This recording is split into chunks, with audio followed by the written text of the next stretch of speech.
அரசனும் 3 பொம்மைகளும்.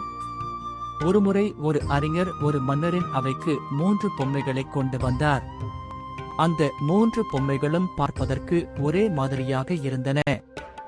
அவர் சொன்னார், மன்னா, இந்த 3 பொம்மைகளும் பார்ப்பதற்கு ஒன்றாக இருந்தாலும் இவற்றின் மதிப்பு வேறு வேறானது. இதை கண்டுபிடிப்பவரே சிறந்த அறிவாளி என்றார்.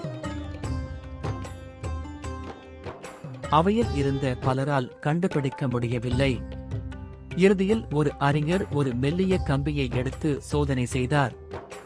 முதல் பொம்மை அதன் காதில் கம்பியை நுழைத்த போது அது மறுபக்க காது வழியாக வெளியே வந்தது.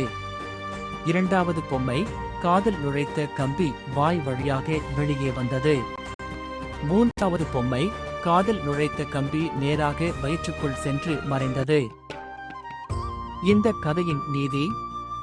அறிஞர் விளக்கினார். முதல் பொம்மை, ஒரு காதில் வாங்கி மறு காதில் விடுபவர்கள் மட்டமானவர்கள். இரண்டாவது பொம்மை, கேட்ட ரகசியத்தை உடனே ஊர் முழுவதும் சொல்பவர்கள் ஆபத்தானவர்கள்.